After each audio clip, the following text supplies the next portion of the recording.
जय हिंद, नमस्कार सभी साथियों को। स्मार्ट क्लासेस एकेडमी के ऑफिशियल यूट्यूब चैनल पर सभी साथियों का स्वागत है। आज की क्लास साथियों अपने जेल प्रेरी के लिए मोस्ट इंपॉर्टेंट क्लास रहने वाली है। इस क्लास में साइंस के जो भी मोस्ट इंपॉर्टेंट क्वेश्चन बनते हैं अपने मानव शरीर के टॉपिक से, उन क्वेश्चनों को यहाँ पे हल करने का प्रयास करेंगे। तो चलिए बिना किसी देरी के क्लास को शुरू करते हैं। और अगर अभी तक किसी भी विद्यार्थी ने क्लास को शेयर नहीं किया तो जो भी विद्यार्थी जेल प्रेरी की तैयारी कर रहा है उसको एक बार क्लास को शेयर कर दीजिए, ताकि वह भी विद्यार्थी इस क्लास से जुड़ सकें और अपनी तैयारी बेहतर बना सकें। आज का अपना पहला क्वेश्चन देखिएगा, ध्यानपूर्वक सुनिए। एक नंबर क्वेश्चन आज का अपना, मानव शरीर की पल्स दर की जांच है वो साथियों क्यों की जाती है। आपके सामने चार ऑप्शन है, इन चार ऑप्शन में से कौन सा ऑप्शन अपना राइट रहेगा जल्दी से कमेंट करके बताइएगा। एक नंबर ऑप्शन देखिएगा, दिल की फंक्शनिंग जांचने के लिए। दो नंबर ऑप्शन, मस्तिष्क की फंक्शनिंग जांचने के लिए। तीन नंबर ऑप्शन, रुधिर की मात्रा जांचने के लिए। या फिर फेफड़ों की स्थिति जांचने के लिए। जल्दी से हम बताएंगे इन चार ऑप्शन में से कौन सा ऑप्शन यहाँ पे अपना राइट हो जाएगा। कमेंट करके बताइएगा, जल्दी से बताइएगा। आज का अपना पहला क्वेश्चन तो देखिए साथियों, अगर बात करें यहाँ पे राइट आंसर की तो अपने साथियों दिल की फंक्शन जांचने के लिए, यानी कि एक नंबर ऑप्शन यहाँ पे अपना राइट हो जाएगा। अब देखिए साथियों, अगर आपसे क्वेश्चन पूछ लिया जाए कि मानव में जो पल्स दर होती है उसका जो मापन है साथियों वो किसके द्वारा किया जाता है, तो याद रखिएगा एक तो साथियों अपने स्टेथोस्कोप के द्वारा किया जाता है और एक ईसीजी से। ईसीजी और स्टेथोस्कोप आपने नाम सुना होगा, तो इन दो के द्वारा साथियों अपने मानव शरीर के अंदर पल्स दर की जांच की जाती है। याद रखिएगा, कई बार एग्जाम में आया हुआ क्वेश्चन है स्टेथोस्कोप, तो जल्दी से नोट कर सकते हैं आप। चलिएगा नेक्स्ट क्वेश्चन की तरफ बढ़ते हैं। आज का अपना दो नंबर क्वेश्चन देखिएगा, हृदय की धड़कन की गति। ध्यानपूर्वक सुनने का प्रयास कीजिएगा। हृदय की धड़कन की गति है वो निम्नलिखित में से किससे बढ़ती है, यानी कि आपको बताना है हृदय की जो धड़कन की गति है वो किससे बढ़ती है, परिधीय तंत्रिका से, या फिर अनुकंपी तंत्रिका से, प्रानुकंपी तंत्रिका से, या फिर कपाल तंत्रिका से। जल्दी से बताएंगे। और अपनी वीडियो की क्वालिटी को साथियों अपने 1080% रखिएगा। लगभग सभी विद्यार्थियों के पास में 5G नेटवर्क है, तो अपनी क्वालिटी को बढ़ा के रखिएगा ताकि आपको जो क्वेश्चन है वो अच्छे तरीके से दिखाई दे सके। तो देखिए, अगर बात करें साथियों यहाँ पे राइट आंसर की, अपने हृदय की जो धड़कन होती है साथियों वो गति है इसकी किससे बढ़ती है, तो यहाँ पे अपना राइट आंसर रहेगा साथियों दो नंबर ऑप्शन, यानी कि अनुकंपी तंत्रिका।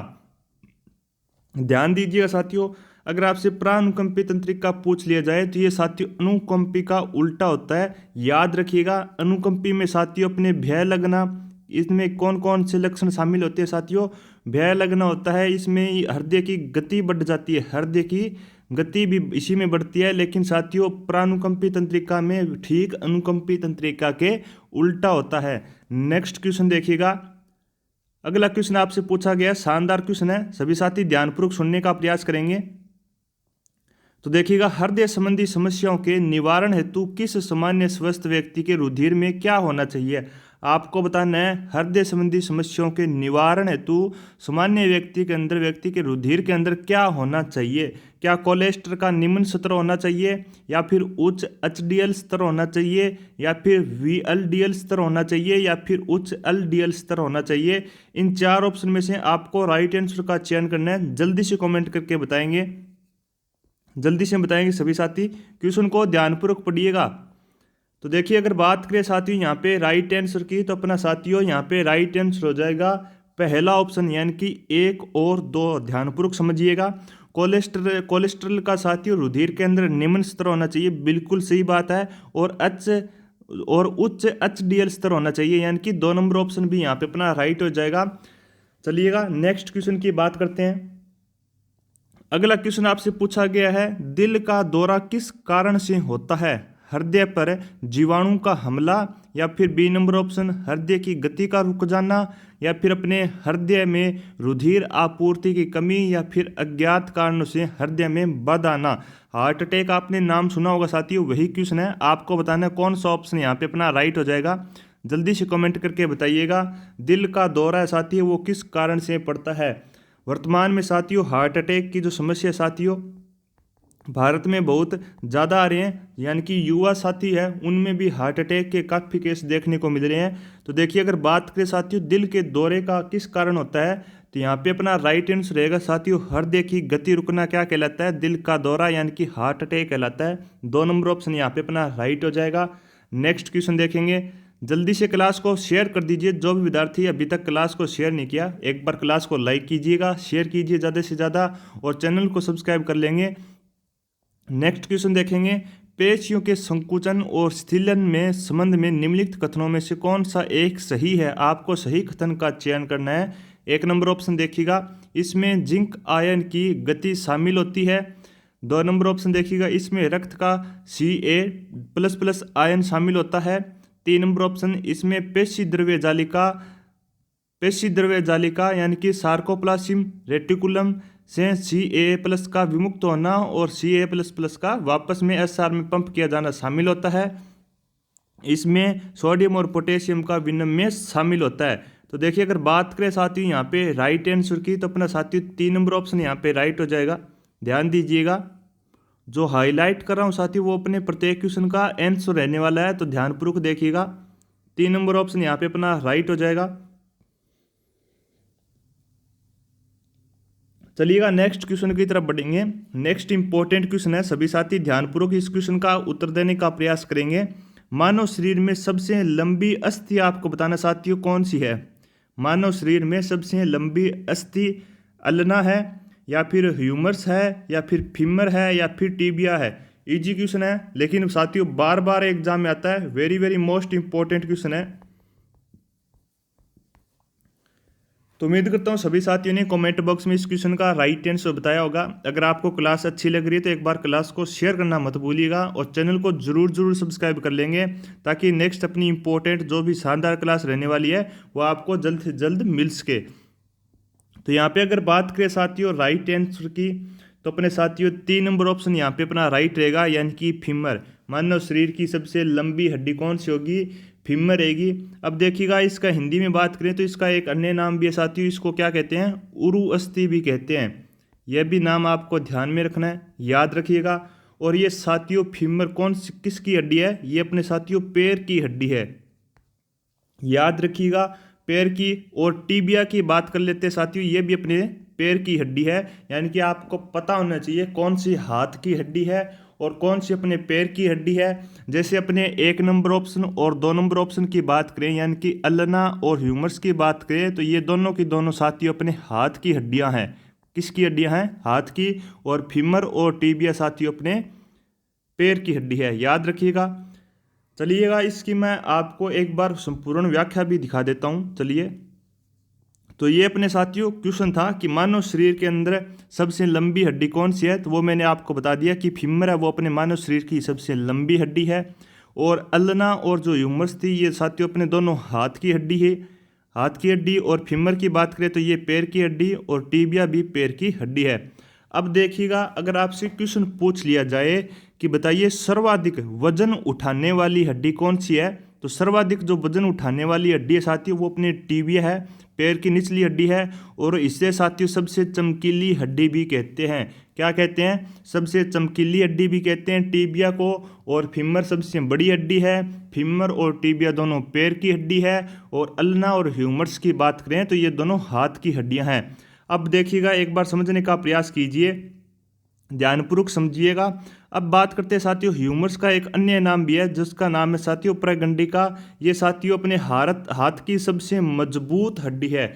अगर आपसे क्वेश्चन पूछ लिया जाए कि बताइएगा हाथ की सबसे मजबूत हड्डी कौन सी होती है, तो ह्यूमरस अपना राइट आंसर रहेगा। अब देखिएगा, फीमर के बारे में मैंने बताया था कि इसको साथियों इसको एक अन्य नाम से भी जाना जाता है, यानी कि उरु अस्थि के नाम से भी अपने फीमर को जानते हैं, जो कि अपने सबसे लंबी हड्डी होती है और मजबूत भी होती है, याद रखिएगा। उम्मीद करता हूँ सभी साथियों को समझ में अच्छे तरीके से आया होगा। अगर आपको एक्सप्लेनेशन अच्छी लगी है तो क्लास को लाइक और शेयर करना मत भूलिएगा, और चैनल को जरूर सब्सक्राइब कर लेंगे, ताकि इसी प्रकार के मोस्ट इंपॉर्टेंट क्वेश्चन संपूर्ण व्याख्या सहित मैं आपको हल करवा सकूँ। तो एक बार दोबारा से देख लेते हैं। यहाँ पे आपसे क्वेश्चन में लंबी हड्डी पूछी गई थी, तो लंबी हड्डी आपको सभी को पता होता है कि लंबी हड्डी है वो फीमर होती है। लेकिन कई बार क्या होता है साथियों, ऑप्शन में फीमर नाम न देकर उरु अस्थि नाम दे दिया जाता है। जो अपने को ध्यान में रखना है, फीमर को ही उरु अस्थि कहते हैं। और ये साथियों अपने पैर की हड्डी होती है। इन 4 ऑप्शन में से 2 हाथ की हड्डियां हैं और 2 अपने पैर की हड्डियां हैं। ए और बी नंबर ऑप्शन दोनों हाथ की हड्डियां हैं, और अपने फीमर और टीबिया की बात करें तो ये टांगों की हड्डियां हैं। और ये टीबिया जो हड्डी है साथियों, ये अपने सर्वाधिक वजन उठाने वाली हड्डी है, इसे सबसे चमकीली हड्डी भी कहते हैं। और अगर आपसे हाथ की सबसे मजबूत हड्डी का नाम पूछ लिया जाए तो वो अपने साथियों ह्यूमरस रहेगी। चलिएगा नेक्स्ट क्वेश्चन की तरफ बढ़ते हैं। उम्मीद करता हूँ सभी साथियों को अच्छे तरीके से समझ में आया होगा। अब देखिएगा नेक्स्ट क्वेश्चन। क्वेश्चन आपसे पूछा गया है, पेशीय थकान निम्नलिखित में से किसके संचयन के कारण होती है? कोलेस्ट्रॉल के संचयन के कारण, लैक्टिक अम्ल, या फिर लिपोइक अम्ल, या फिर ये सभी? जल्दी से हम बताएंगे कौन सा ऑप्शन यहाँ पे अपना राइट हो जाएगा।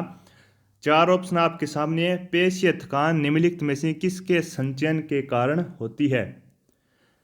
तो अगर बात करें साथियों यहाँ पे राइट आंसर की, तो अपना 2 नंबर ऑप्शन यहाँ पे राइट हो जाएगा। अगर आपको चैनल का नाम नहीं ध्यान है साथियों तो मैं आपको बता देता हूँ, ये आप देख सकते हैं यहाँ पे, ये देखिएगा स्मार्ट क्लासेस एकेडमी के नाम से साथियों अपना यूट्यूब चैनल है, जहाँ पर आप अपने सभी जेल प्रेरी के जो जो मोस्ट इंपॉर्टेंट क्वेश्चन बनते हैं उन सभी को मैंने करवाया हुआ है। तो ये देखिएगा, अपने चैनल का नाम आप ध्यान रखिएगा।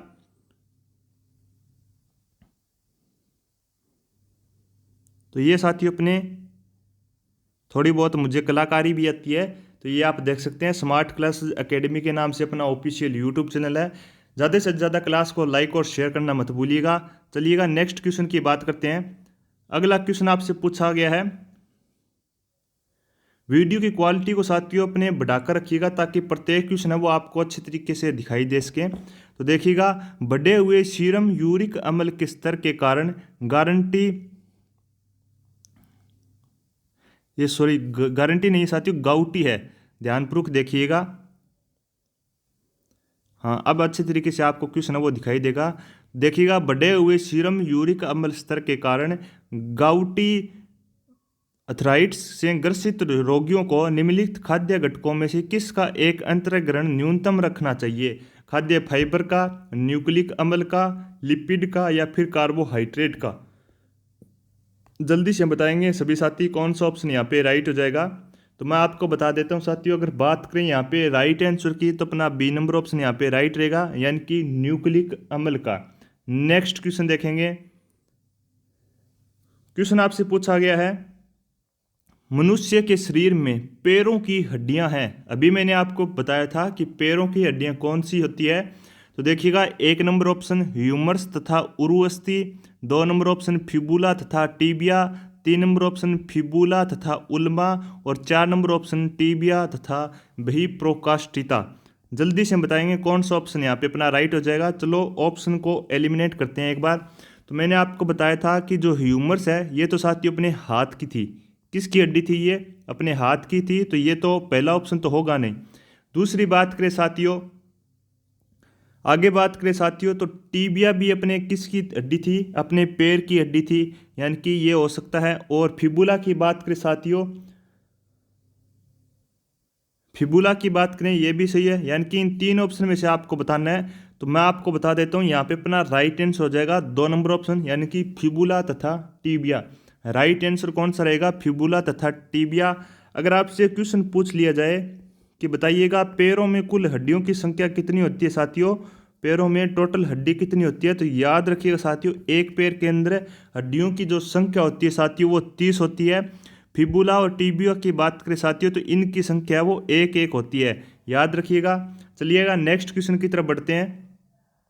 अगला क्वेश्चन आपसे पूछा गया है, नीचे लिखे हुए शरीर के भागों में से किसी एक की मांसपेशियां धीरे धीरे संकुचित होती है परंतु संकुचित अवस्था में लंबे समय तक बनी रह सकती है? चेहरे की भुजा, आंत, या फिर टांग? जल्दी से बताएंगे कौन सा ऑप्शन यहाँ पे राइट रहेगा, जल्दी से बताइएगा। और इस क्लास के ऊपर साथियों लाइक का जो एम है यानी कि टारगेट है वो अपने साथियों 100 का रखा जाता है। मात्र 100 लाइक करना है साथियों, तभी आपके लिए नेक्स्ट अपने जो साइंस की क्लास रहेगी पशु अपने जेल प्रहरी के लिए वो क्लास साथियों आपके लिए बहुत ही शानदार रहने वाली है। यानी कि इन अपने जो साइंस की क्लास चल रही है अपने जेल प्रहरी के लिए, इन क्लासों से कोई भी क्वेश्चन है वो अपने एग्जाम में बाहर नहीं जाने वाला है। तो सभी साथी डेली इस क्लास से जुड़ा करें, शेयर करें और अपने साथी चैनल को सब्सक्राइब करना मत भूलिएगा। अगर बात करें साथी यहाँ पे राइट आंसर की तो चेहरा यानी कि 1 नंबर ऑप्शन यहाँ पे अपना राइट हो जाएगा। और अपने साथियों लाइक के टारगेट को अचीव करना मत भूलिएगा। तो साथियों यहाँ पे अपनी क्लास है वो कंप्लीट होती है। नेक्स्ट मिलते हैं इसी प्रकार की शानदार क्लास के साथ, तब तक मिलते हैं साथियों नेक्स्ट क्लास में, तब तक धन्यवाद।